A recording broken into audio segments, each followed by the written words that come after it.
great leader must go to where the crisis is actually happening. You don't seem to fit inside a box. I sense a great sense of flow state. It's becoming from a very, very powerful mindset. How do you have a strong mindset despite all the things that's happening around us? What kind of a leader are you? There are two big groups in our country. Unang-una, kabataan. Most Filipinos are young. Isa pa, most Filipinos are poor. Our country deserves better. We should be much better than where we are. We had to really listen to where people were. Ano yung hinahanap nila, ano yung gusto nila. Maraming kabataan nagdanais ng kababayan mo. Marami sa kababayan natin, bugbog talaga. And they wish ng gobyerno tumutulog sa kanila. Imbis na nagpapahirap. Imbis na nilalakawan. Dapat leaders now. And palagay nila yung sinasabi at yung ginagawa, hindi tumutulba. Hindi kami gagawa ng batas just because naisip ko. Both the vision for something better and where people are, yung reality kung saan sila. People will be inspired to be a better citizen kung nakikita nila sa mga years nila na ganun din, di ba? Nasa Senado ka na. You have that opportunity. Best way to repay the trust that people have given and you have given.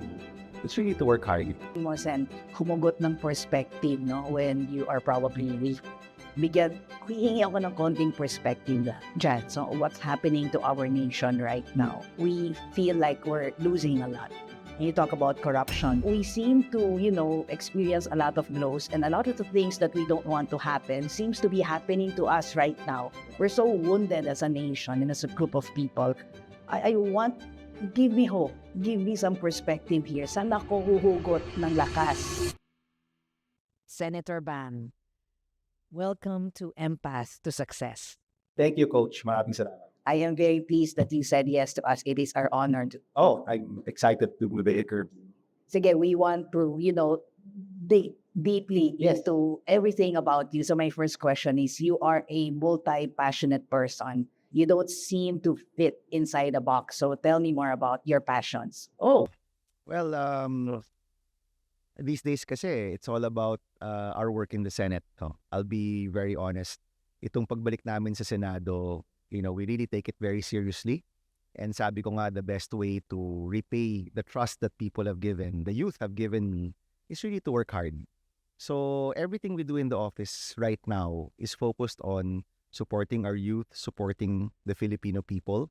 And pag nasa Senado ka, you have that opportunity. Whether it's creating new laws, changing old laws that don't work, working on the budget, talking about important things. Of course, right now, we're undergoing an energy crisis. So, sineryoso namin yung trabahong yun. And I think that's really where our focus is right now. Yes, wonderful. We are going to actually talk a lot about politics and leadership, but I'm very curious. My first question, your passion naman outside of politics, what are they? I know you're into gaming. Oh yeah, well, I think unang-una, family, no? I don't know if you can call it a passion, pero apart from work, really spending time with the family. I have 2 girls. Of course, Timmy, my wife, and then I have 2 daughters also. So, a lot of the time left from, actually, sa totoo lang, these days, a lot of the time is really with the work, pero apart from that, it's really spending time with the family. Pag hobbies ko naman, syempre, kailangan mo rin ng konting time for yourself. Usually, nakahati yan sa basketball tsaka sa video games. Oh, basketball. Watching na lang, hindi na playing. Okay. Hindi na kaya ng tuhod ko. But I am a very dedicated Luka Doncic fan. So, from Dallas, LA na ako ngayon. And of course, my hobby with technology, gadgets. Ako yung tech support ng aming bahay at ng aming opisina. So, I'm still pretty much into that just to relax also. Yung tech support namin kanina, di ba? Thank you for that. Okay. Now we are going to actually just go to politics and leadership right now. When you talk about a leader, right? Yung optics, yung visual natin sa leader, you are the most dominant main character energy in the room. You have the loudest voice, the strongest presence. And when I watch you and I look at you, you don't seem to strike me as that person. So I'm very interested in what kind of a leader are you? Well, kasi, these days pag sabi mong politiko, parang negative yung konotasyon, di ba? So I prefer to really think of myself as a public servant. And when you're a public servant, inuuna mo yung ibang tao kaysa sa sarili mo. That's how it should be. I think, simply put, that's how leaders should be. Inuuna mo lagi yung iba kaysa sa sarili mo. When I went to school in Ateneo, Man for Others, yung tagline doon. And I remember I was in one of the organizational meetings when I was still in school, and our advisor then said, "O, sino dito yung leader?" Sabi niya ganyan, "Yung leader, kapag may 9 na pandesal, tapos 10 kayo, siya yung hindi kakain." Leaders eat last, pero hindi pala kakain. Well, kung kulang, 'di ba? And that really stuck with me. And of course, our family history where, we have relatives who really gave everything for the country. Parang para sa akin, yun yung pinaka-simbolo ng leader eh. Kung handa ka na ibigay yung lahat para sa grupo, para sa tao, para sa mga minamahal mo, then may kay ka maging leader, 'di ba? Pero kung puro ikaw lang, the fame, yung iba, the wealth, the recognition, if you're there for that, hindi ka talaga leader. You're not really there. You won't even do well, honestly eh. So pag inuuna mo yung ibang tao, inuuna mo ang Diyos, inuuna mo yung ibang tao, then you have a chance to be a good leader. So we will talk about empathy later, no? Parang meron ka ng wired ka na sense sa heart for others ever since you were young. Ano siya, there are examples in my family of like my uncle, of course, Tito Ninoy, who gave everything for the country. Nakulong siya for almost 8 years, and then namatay pa siya para sa bayan. So honestly, sabi ko nga lagi, kunyari, there are days na ang haba-haba ng araw namin, or nakakapagod, or sobra kang natutroll, sobra kang binabatikos, and at the back of my head, kung yung tito mo nga namatay para sa bayan, ano ba yung nagtatrabaho ka ng 14, 16 hours, ano ba yung nababatikos ka online? Wala yun compared to that, no? So having these relatives, of course, is really important for me. But apart from that, yung willingness mo to really give everything, I think that's something that people need to see more of sa leaders nila. People will be inspired to be a better citizen kung nakikita nila sa mga leaders nila na ganun din, di ba, na handa silang ibigay yung lahat. And I think at the end of the day, leading by example is also important. If you don't walk the talk, then hindi ka papaniwalaan ng tao. A lot of our people, they look at leaders now and palagay nila yung sinasabi at yung ginagawa, hindi tumutugma. And I think yung kailangan nila makita is yung sinasabi at yung ginagawa at yung nasa puso, nasa isip at nasa aksyon. Dapat pagkakapareho yan. Hindi siya dapat nagkakaiba. So we are talking about, di ba, reaching across the aisles, no? Reaching and going to the map of others and then serving with the heart. But at the end of the day, the leader also needs to bring us towards victory. Exactly. Right? Kailan nadanalo rin tayo. So you have to with people where they are. Kung speaking about great and wondrous things ka lagi, hindi ka naiintindihan eh. Kailangan naiintindihan ka ng mga tao. But at the same time, you have to bring them somewhere. 'Di ba? Kung doon ka lang and wala naman kayong patutunguhan, baliwala rin yung leadership mo eh. So it's both, no? And we were talking about my time before politics sa Happy Noy, a social enterprise. During that time, I was in my 20s, and my business partner, si Mark Ruiz, who used to work for Unilever, we put up that social enterprise na tumutulong sa mga sari-sari store owners. And, we created like a module. We looked at the best practices of Unilever, yung ginagawa niya for the supermarkets on marketing, financial management, customer service. Kumuha kami ng mga modules, tapos tinraining namin yung mga sari-sari store owners. After like the second training, sabi ng mga nanay sa amin, "Sir, ito ba kasi sabi niyo, di naman yan pwede sa amin eh. Ito po yung pwede sa amin." And we learn from them, So may ambag kami, may dala kami mga learnings, pero at the end of the day, yung galing sa kanila, yun yung nag-match, di ba? So you can't just look at things from your perspective. Kailangan naiintindihan mo rin yung mga taong gusto mong pagsilbihan, yung mga taong gusto mong kapartner. Kailangan alam mo rin yung kung saan sila nanggagaling. And it's usually that interplay that creates success. And in the Senate now, hindi kami gagawa ng batas just because naisip ko.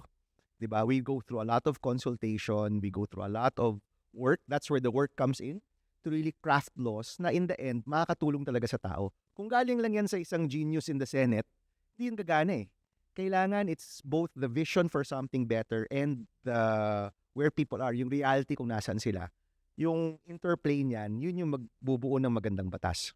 Ang perspective yan, Senator, kasi you're talking about when we think of a leader, di ba, analytical yan eh. Cerebral thinker yan, no? And then you actually need to make sure that you bring the whole team to win. And then there are certain situations, no, specific examples where you're corrected by your empathy. Di ba? the people that, who will benefit from all of this will tell you it's not going to work and all. But at what cost? I mean, we have very short time and we needed to achieve so many things. And then you need to listen pa, di ba? You have to make it part of the process eh. Kailangan part ng process mo. So, I'm gonna talk about making laws kasi that's my work, di ba? In making a law, usually it begins with an idea, right? Oh, magandang gawin natin to. But the work, that's why people ask, ba't ang ramin yung staff sa Senado? Di ba? That was your question earlier. 50 people. Because it's a nationwide office. Kung meron kang gagawin, kailangan mag-consult ka. Kailangan alamin mo yung talagang kailangan ng tao, kung saan sila nanggagaling. And, that takes work. And that's why the best laws are a product of hard work. Hindi lang siya a product of a great idea. So it begins with an idea, but eventually, sa kaka-consult mo, sa talagang babad ka dun sa communities, talagang masisimulate mo ano yung mga pwedeng mangyari. Of course, you want to see good results, di ba? Then that's how you craft the law. So part of your process is really that consultation. And when you consult, and you consult with an open heart, imposible na hindi mangyari yung empathy. So for me, rather than looking at it as an add-on, it has to be part of the process, no? It goes for corporations as well when working with labor, when working with your suppliers. If you're a big company working with smaller companies, kung may MSMEs kayo in your supply chain, for example, inevitably, if it's part of your process, that empathy will obviously have to come out. It's important, right? Because you cannot be everywhere. You're just one person, but you build your best team, right? And is culture in building the culture of your team of 50 people part of your process as a leader? May time ka pa ba for that? Well, it's not just me, no? So I have a chief of staff, I have heads, like any group, meron kang leadership team rin. And that culture has been, cultivated over 2 terms, over so many elections, over the time na wala ako sa Senate. Similar team. So most everybody is there. A lot of people came back when I entered my second term. Marami sa kanila nag-volunteer. It's funny nga, nung 2025 elections, 6 years akong wala sa Senate I mean, matagal yun sa politika na 6 years kang wala. But many of the people I worked with in the first team, bumalik sila to volunteer for the Senate run. And people were asking, bakit ang rami mong volunteers? I'm like, kasi these are the people I worked with and they genuinely want to help out. They're overqualified. They're underpaid and overqualified in the campaign. And many of them, not all of them, pero many of them joined the Senate team also. So ngayon, meron kaming team na galing pa sa first term, meron kaming team na sumama nung campaign, tapos meron kami mga bago. And hopefully, we're able to create, a winning culture. Culture with heart, but also willing to work and using their brains, di ba? It is great feedback to you, right? To get people to let these people be drawn to you. No, for reasons you cannot articulate why. It just speaks very well of maybe the charm, the charisma of the leader that you I are. always tell them kasi, and this is my speech sa mga bago na pasok sa team namin, even nung first term. I always tell them, alam mo yung pangalan ko lang yung nasa door. Pero lahat ng ginagawa natin, lahat tayo may papel tayo dyan. It's my name on the door. Of course, I'm the elected official. Pero lahat ng nilabas natin, from the Go Negosyo Act, the Philippine Competition Act, the Free College Law, and now we'll have a few laws, hopefully in a few months, the Classroom Acceleration Program, the Blockchain, the Budget Bill. Yes, galing yan sa akin yung pangalan, but lahat tayo may kinalaman dyan. So I'd like to think everything we accomplish in the Senate, everything we do for our people, naintindihan ng mga kasama ko sa opisina na lahat kami may kinalaman dyan. And I hope they take some pride in that, di ba? And some satisfaction na may nagagawa kami para sa bayan. And that's building the best team is one of the core competencies of a great leader, right? In the in this future workspace. I want to just talk about winning and losing. All right. You are a comeback senator, Yes. right? And you came back strongest. Ano yung survey natin before? 1 year before the elections, so May 2024, I was 24 to 32. Okay, so sobrang layo talaga. And then by May 2025, We hit number 2. Wow. But prior to that, you lost your re-election bid, 2019. and then you also lost your campaign with the name. Yes. So I am very curious, what has losing taught you that we Oh. did not teach you and could not teach us? losing teaches you more actually, sa totoo lang. So one natutunan ko na yung passion, going back to passion or yung puso mo para tumulong, hindi siya nakabase sa pagkapanalo, pagkatalo. Parang nandun pa rin siya, 'di ba? So I don't think I lost my love for the work, my love for country kahit nung natalo ako. And I was surprised na hindi nawala. Okay? So that's the first thing. Secondly is when you lose, you find out na kaya naman pala eh. 'Di ba? Kaya naman pala. So, we found out na 24 ako to 32 a year before the elections. Pag former senator ka na, tapos 24 to 32 ka, wala kang Iba kay ka na. tumakbo. Okay. Oo, wala ka dapat kay tumakbo. Ibig sabihin, ayaw ka talaga ng tao. And you lose your followers, right? Because Because wala ka. yung you're not, confidence, di ba? it's not just the confidence, but the mere fact Na wala ka in the news, wala ka sa social media, you don't have your team to support you. So, people forget. 'Di ba? So, at 24 to 32, ang ibig sabihin nun, wag ka dapat tumakbo. But, I had a very serious conversation with my wife, with a pastor friend also. And, my pastor friend, sabi niya, he gave me this verse that, really like stuck to my brain. Sabi niya, we walk by faith and not by sight. Which means na sometimes you have to let your heart lead.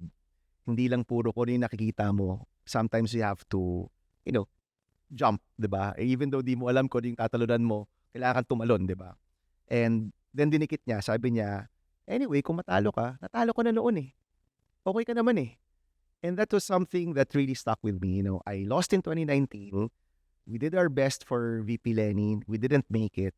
But at the end of the day, buhay naman ako eh. Okay naman ako eh. Hindi naman nawala yung self-esteem ko or yung worldview ko. Hindi naman gaano nagbago masyado. So, if we do this and we don't make it, the worst that could happen already happened eh. Natalo na ako noon eh. 'Di ba? So, what do you have to lose? You lose by not trying or by not striving.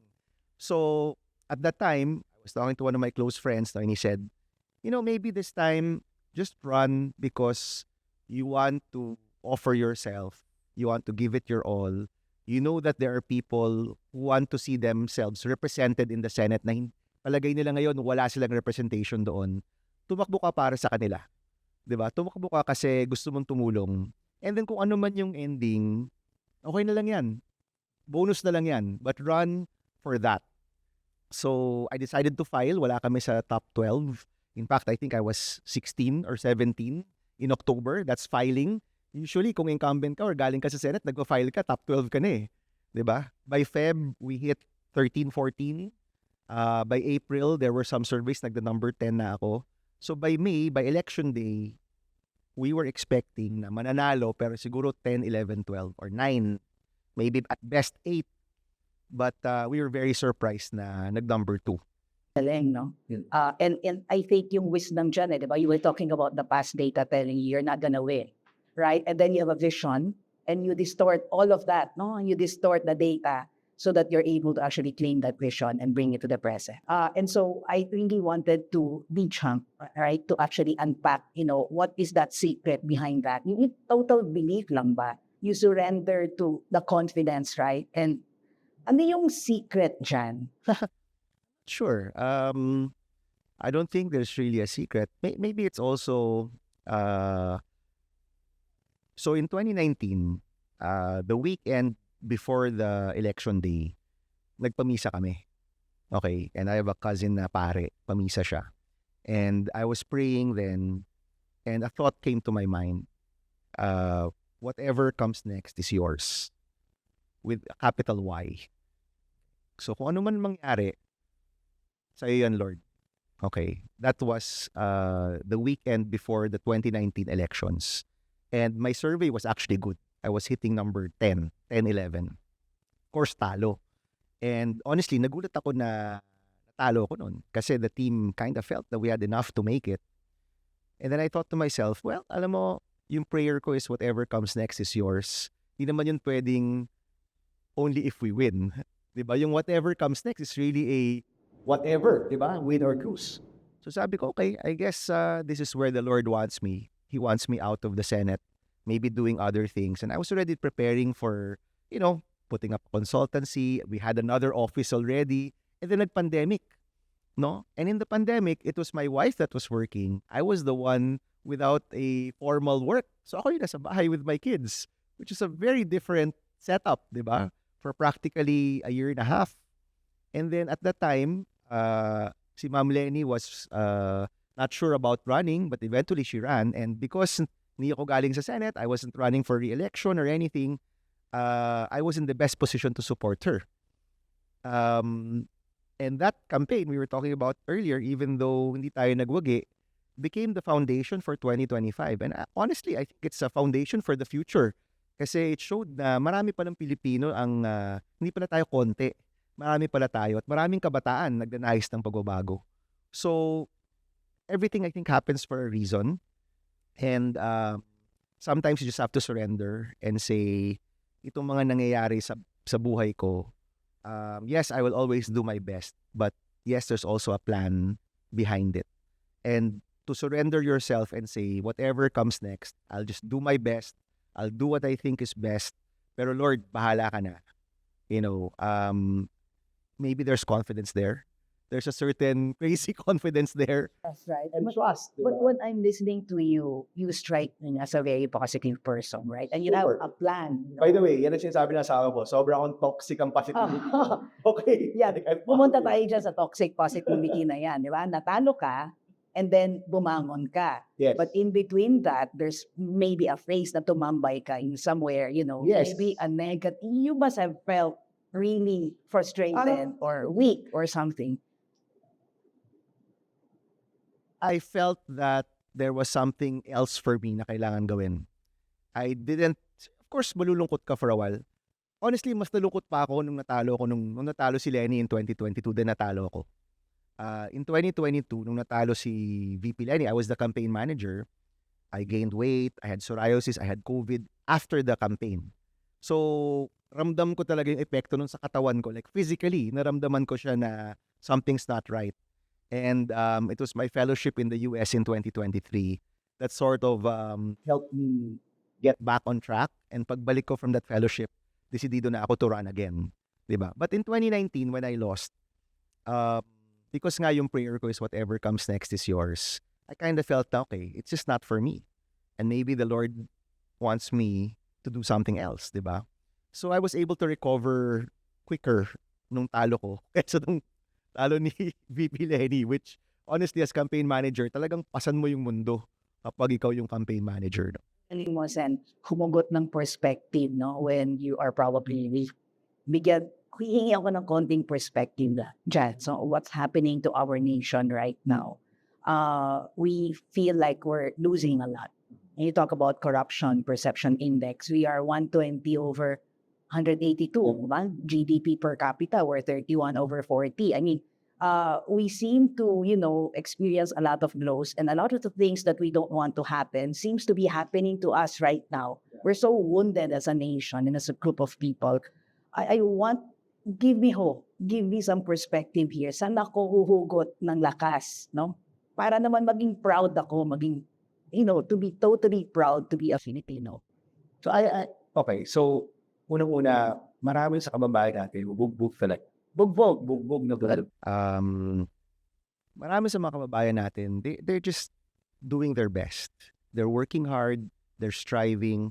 Pakiramdam nila, nagtutulok sila ng isang napakalaking bato up a mountain, di ba? Yan yung pakiramdam nila. And they're just looking for help. And they wish ng gobyerno tumutulog sa kanila, imbis na nagpapahirap. Imbis na ninanakawan sila, sana tulungan na lang kami ng gobyerno. So that's always been at the back of my mind. Paano ba makakatulong yung gobyerno sa pangkaraniwang Pilipino? How can we help our fellow countrymen? So unang-una, huwag nating nakawan. Diba? Hindi ba pinaka-basic yun? Diba? Pinaka-basic yun. And admit it, Coach, for a time, tanggap na natin yan. Until the flood control scandal happened, tanggap na ng mga Pilipino yan na ganyan talaga eh. Yan ang kalakaran. Ganyan ang sistema, di ba? Ako di ko tanggap yan. And maybe it's my positivity again. I really believe with the right people and the right systems, hindi enough yung right people and the right systems, we can actually solve the problem of corruption. No, that's why apart from voting good people who don't have a track record of stealing, you also have to push the right systems para we have transparency so people can see where people's money goes, no? So, unang-una, wag mong nanakawan yung taong bayan. Pangalawa, kumuha ka ng mga batas, hindi lang sumusuporta sa ilang grupo lang. Wag lang yung ilang kumpanya lang o ilang pamilya lang. Gumawa ka ng mga batas na tumutulong talaga sa pangkaramihan. Okay, so for example, our free college law, we passed that in 2017. Ayaw na ayaw yan na marami sa mga experts really said, hindi maganda yung free college law. Okay, at that time, you had 3 cabinet secretaries who were against passing the free college law. You had a number of policy experts saying, wag niyong gagawin yan. Sayang lang yung pera niyo dyan. Di ba? Pero yung opisina namin, as I said, we would do consultations all over the Philippines. And yung laging binabanggit ng mga nanay at tatay sa amin was, Sen, ang pangarap namin, meron kaming isang anak na makagraduate. Kahit isa lang sa anak namin makagraduate, okay na kami. Pero kahit yan, kahit yung pangarap na yan, hirap na hirap kami. Now, we knew it was important to so many Filipino families. We also did the math. Na-compute rin namin kung magkano. Government was already subsidizing public education up to 80%. Konti na lang yung kailangan niyang i-subsidize. And yet, yung konti na lang na yan made so many Filipinos, kumbaga ginawang napakahirap for so many Filipinos yung makagraduate. Kasi ang taas ng dropout rate natin. So ever since we passed that law, our dropout rate went from, our finishing rate went from 25%, meaning 1 out of 4 lang nakakapagtapos. Now it's at 70% na yung nakakapagtapos. So clearly, nakatulong tong batas na ito. But we had to really listen to where people were, ano yung hinahanap nila, ano yung gusto nila.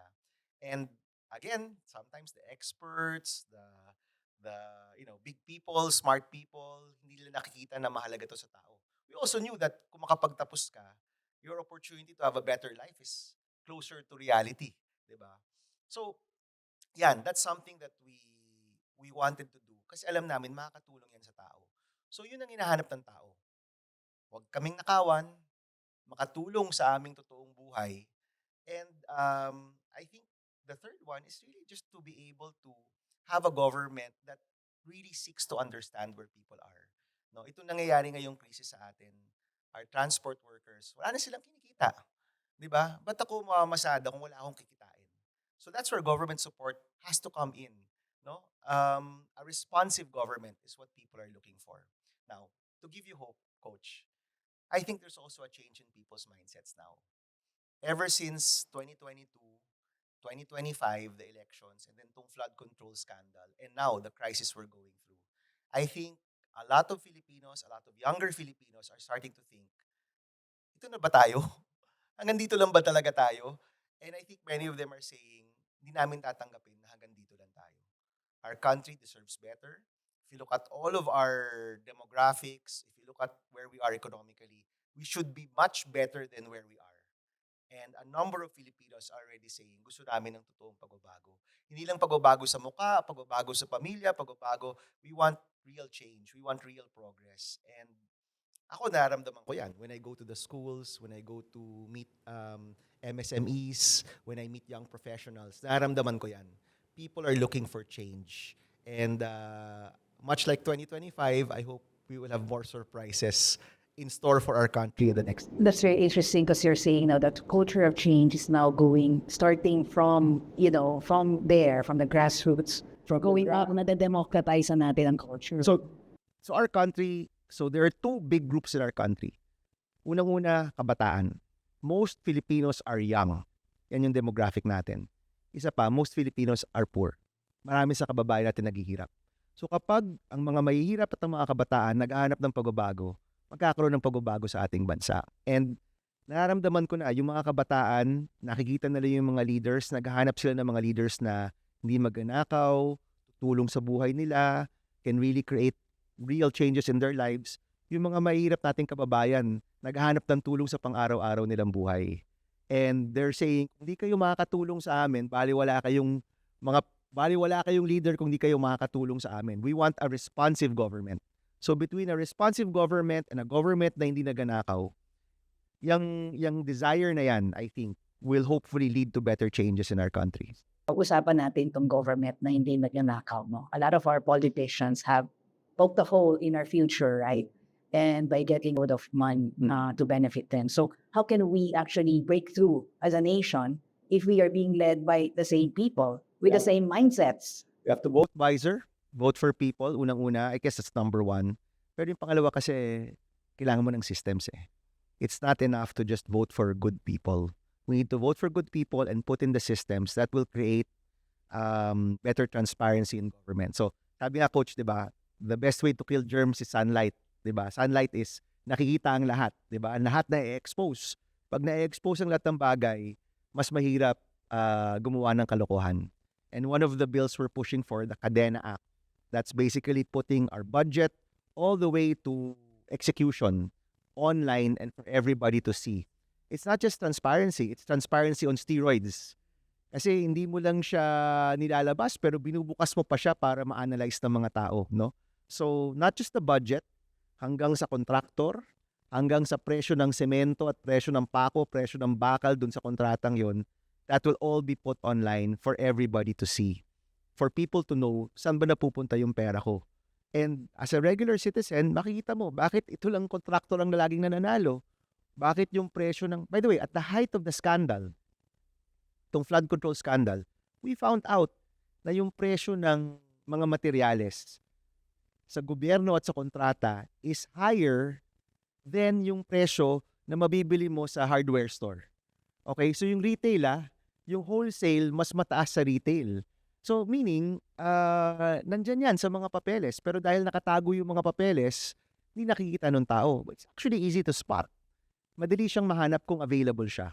So itong pagpasa ng Cadena Act, we passed it na in the Senate. We're still waiting for Congress. Hopefully this year mapasa yan. That will create a system where the people's money will be seen by everybody. Makikita ng tao kung saan napupunta yung pera niya. No? And pag nangyari yon, it will be a big blow to corruption. This is what I mean na hindi sapat yung bumoto ka lang ng maayos na tayo. Kailangan meron ka rin mga systems na aakibat yan, no? Jesse Robredo would always say, matino at mahusay. Yung mga pinuno natin, dapat matino at mahusay. Kung matino ka pero hindi ka mahusay, wala kulang. Paano kung Kulang. kahit mahusay? Kung mahusay ka, hindi ka naman matino, problema rin yun. But let's go with it. Kasi I think in the past, we used to say, basta matinong tao, okay na yan. But we're in 2026. We know that it's not enough. Because our people are looking for effective things. In fact, before, they would say, okay lang na corrupt, basta may nagagawa. But now we know, hindi rin pwede yun. Kasi may nagagawa ka, trillion naman yung nananakaw. So it has to be both. Kailangan matino at mahusay. And for me, it's voting wisely, voting better people in. That also means more good people engaging in politics. Kasi sa totoo lang, for a long time, even until now, ayaw ng mga tao, ayaw ng mga matitino na pumasok sa politika. But also yung expecting some level of competence sa tao. Hindi ko rin iniiwalay, Cherry, yung empathy sa competence Kasi to be truly competent, kailangan alam mo yung puso ng mga gusto mong pagsilbihan. That's why it should be part of the process. Genuinely consulting, reaching out, that has to be part of your process. Because your bill or your effort won't be as good if you don't do that. May potential ka pang to do harm if you don't include proper consultation and proper reaching out to the people you want to serve. So, if you want to be competent, if you want to be effective, empathy needs to be part of that process talaga. That's very interesting what you're saying. A great leader must go to where the crisis is actually happening, right? To understand the wounds of the people and how they are hurt. and hindi lang yung feels, Correct. There's a no. physical manifestation that you have to go, as in you have to go there. Put your body there, right? Nung nagbaha sa Pampanga, pumunta kami kasi gusto namin malaman ano ba yung nangyayari. No, people are saying, Nako, si Sen, walang hindi naka-boots. You know, because there was a picture, that's because mali yung boots na nabili. Masyado yatag maliit or something, di ba? But hindi naman sa ayoko mag-boots. It's just that hindi ko lang siya masuot. But you have to be there physically, di ba? You have to know where people are talaga. You have to talk to people. You know, sometimes yung mga politiko kasi parang nakahiwalay na kami sa tao. Di ba? Natatakot kumausap ng tao. Hindi rin pwede yun. Kailangan, you have to be there. You have to talk to people. And again, going back to my Hapon experience, I mean, the best way to get their best information is really to talk to people. Puso sa puso. Di ba? So that has to be part of your process, no? Yung sinasabi mong meet them where they are. There's a physical side to it. There's a mental side to it. Huwag ka rin papasok doon na feeling mo, alam mo lahat. Yun yung problema ng, hindi lang politiko, but CEOs and politicians. Sometimes when you get to a point na feeling mo, alam mo na lahat. Problema na yun, di ba? That's why you have to surround yourself with people who can tell you, boss, mali yan, yung sinasabi mo, sabla yan, di ba? Correct. And you have to be open to be corrected, open to learn new things. That's humility, by the way, Cherry. Humility is a very important part of leadership also. So yung meeting people where they are, it's not just a feeling. There's a physical manifestation to it. There's a process manifestation to it. Kailangan part talaga yun ng proseso mo, no? I like what you're saying, right? To invest not just your mental, right, but also your physical and bring your body there. Pero it doesn't end there, di ba, Sen? You need to actually bring people and elevate them so that the consciousness becomes higher then. Exactly. Yeah, and that's part of education and everything, right? So, And I think one myth kasi is, and ito siguro, maybe this is the Western, because a lot of our educational, the norms natin, especially at the tertiary level, very, very Western. Diba? And the Western style kasi is, the leader will give a big speech and everybody will move, diba? That's basically yung sinasabi mo na you're leading from a great idea, diba? Yan yung mga napanood natin, JFK, diba? When we were young, right? All of these great, Obama. But maybe I don't know if it's the Philippine style or the Asian style. It's about the community talking to each other. Nag-uusap-usap yung community. Di ba? Ganun naman yun before, di ba? Hindi naman magsispeech yung dato. Uupo siya, kasama ng mga kasama, pag-uusapan yung problema. I think it can be both. Hindi naman siya necessarily na contradictory eh.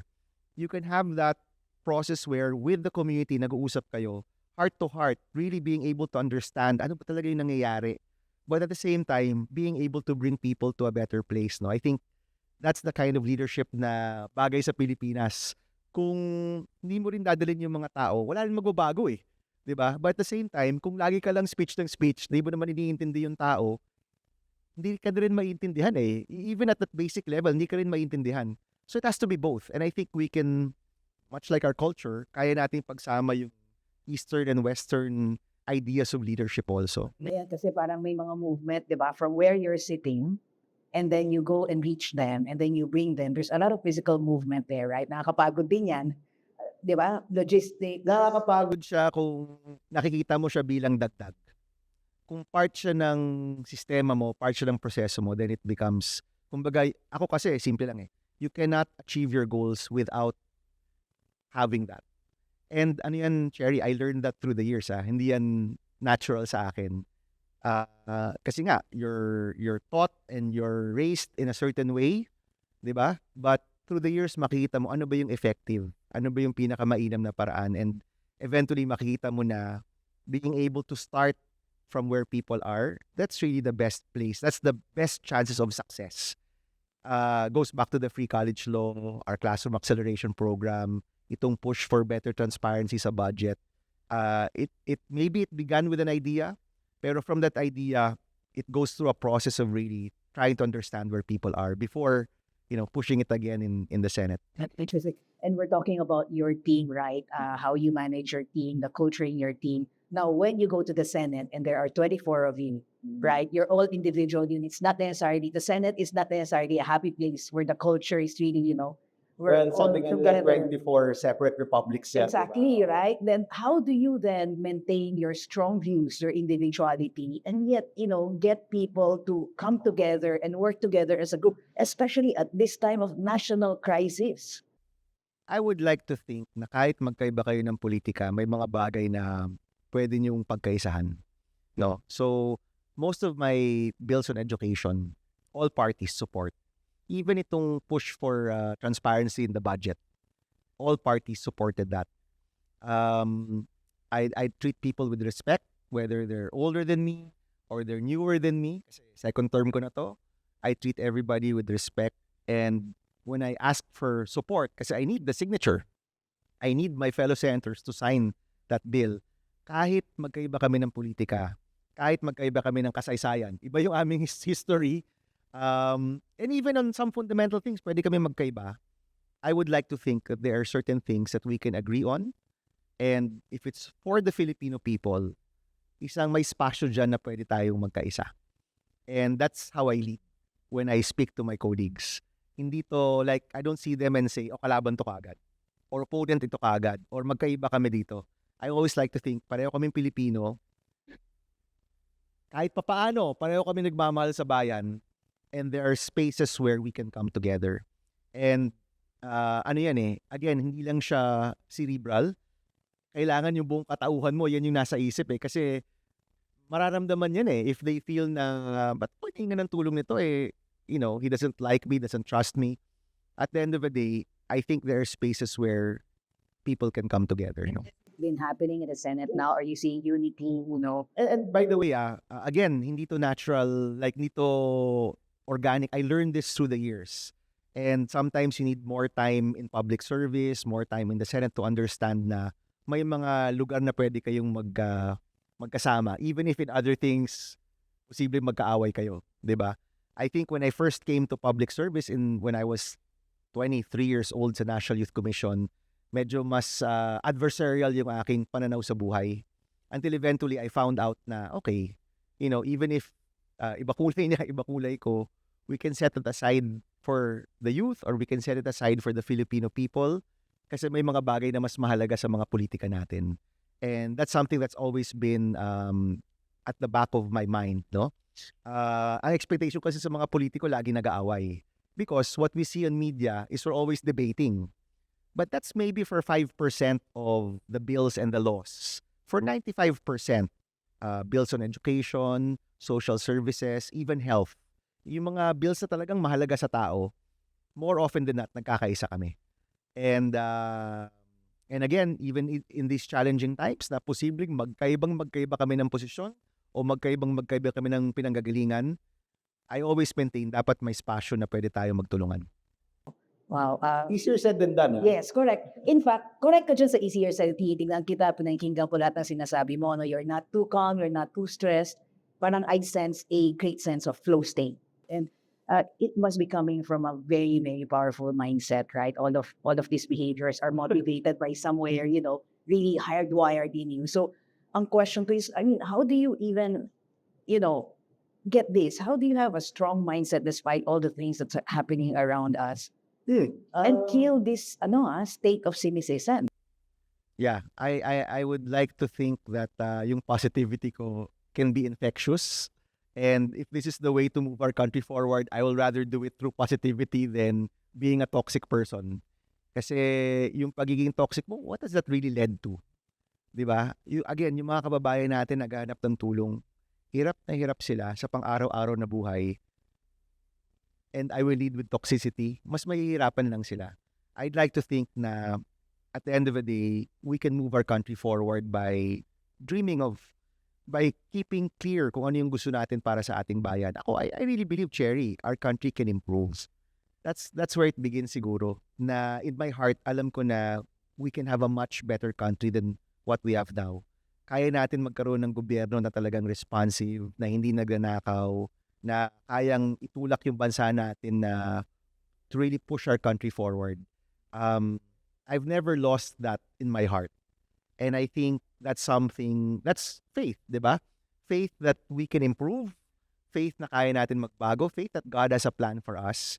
I think that faith really helps me keep this mindset na we can move forward.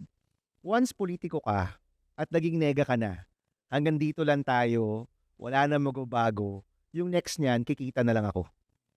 Honestly, kasi kung palagay mo naman walang mangyayari, ba't ka pa nandyan? Diba? That's why I always like to think the best politicians, the best leaders, the best public servants, innately are positive people. Kasi ba't ka papasok sa isang bagay na feeling mo naman walang pagbabago or you cannot change anything? Yung sunod dyan is, gagawa nila ako ng masama. Diba? So, those I think that are best suited to lead the country and to move our country forward, kailangan yung malalim yung paniniwala na yan. And I call it faith. There's faith there na we can change and we can do something. And the people around you, kung nakikita nila na yung leader has that belief, niwala ka sa akin, maniniwala rin yung ibang mga tao. And next thing you know, you're able to really create change. I mean, I'll go back to the free college law, Cherry, kasi yun yung proof of concept namin Nung una, ayaw yan ng mga ibang eksperto. Nung una, lagi nilang sinasabi, walang pera. Of course, may pera. Ginagamit nyo lang yung pera sa kalokohan ninyo, pero may pera, di ba? So, and then, mahirap i-implement, na-implement naman. It's been 7 years and millions have benefited from this law. And millions of families have said, gumanda yung buhay nila dahil nakapag-college yung anak nila, nakakuha ng magandang trabaho. I also think, Cherry, ito yung grupo na sumuporta sa akin in 2025, kaya tayo nanalo.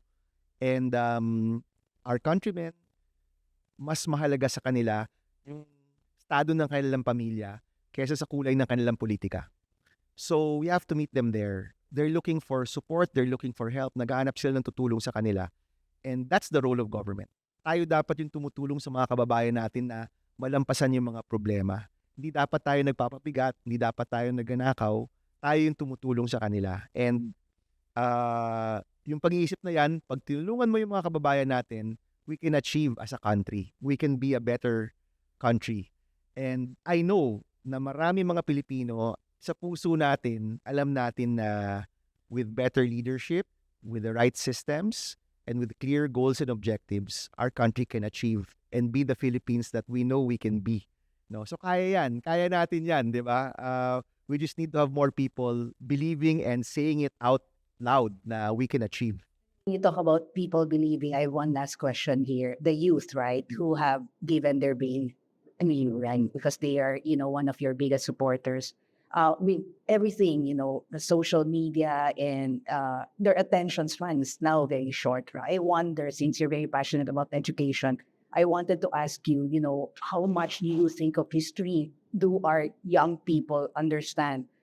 Because a lot of what's happening to us right now is like history repeating itself, right? In very striking ways, the mid-20th century Cold War, AI replacing human labor, in the Industrial Revolution, the steam engines replace the artisans, we see a lot of the surge of strong men right now, authoritarianism. Now, we must be learning something from the past, right, and bringing it to the future. Now, if our young leaders are not reading a lot about history, then, they will probably miss all of these lessons. So, how do we make sure that we inspire them, to read more, to ask more questions, to be more involved? I think they're asking more questions. Ito ang alam ko. Alam ko na mga kabataan, hindi sila masaya.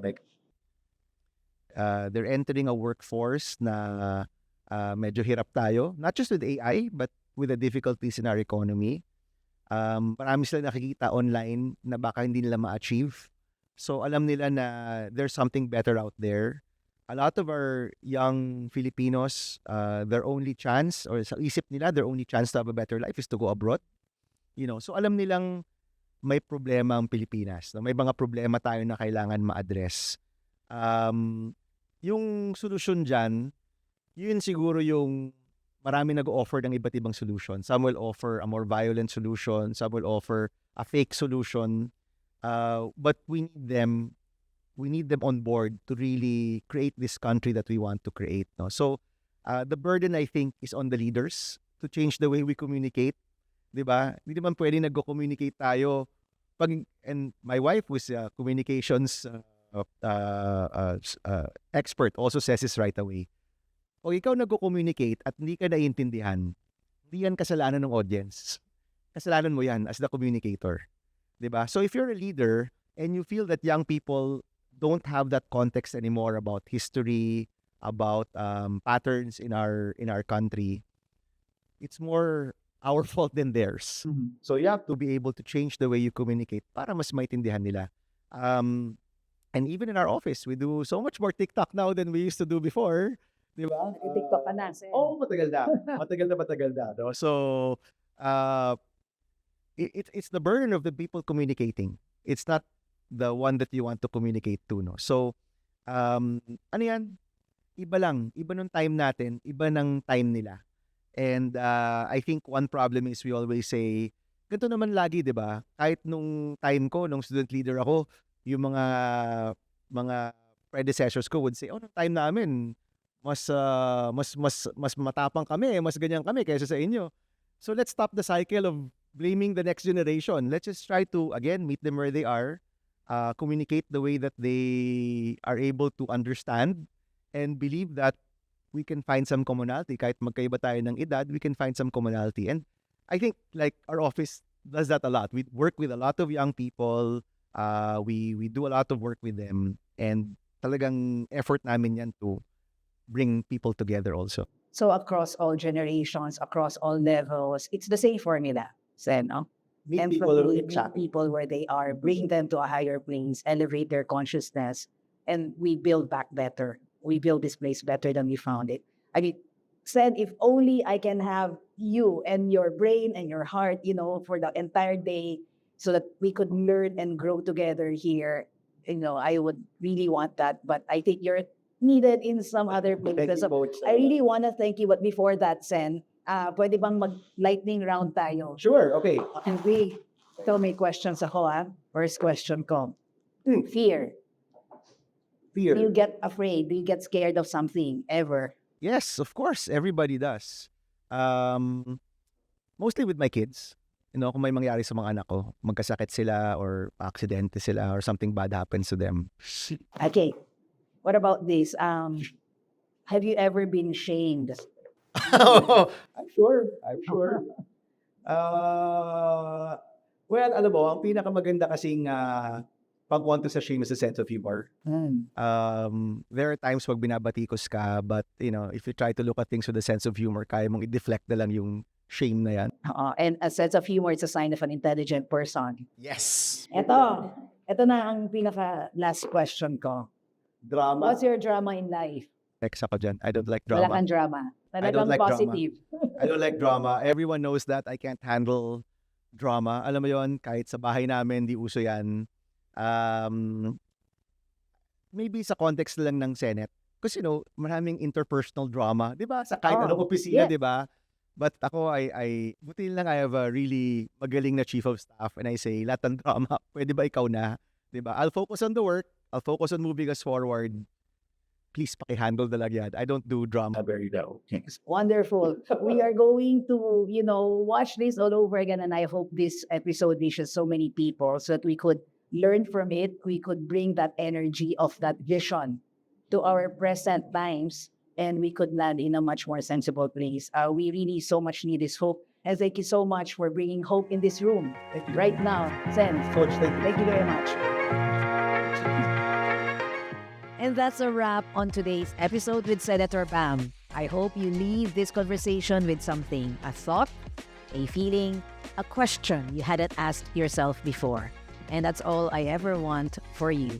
And remember, success is not just something that you achieve, it is something that you already have, that you carry inside of you from the very beginning of time. And you have everything you need. You just need to believe it, behave better, think stronger, feel with empathy. I love you, Godspeed, and always be awesome.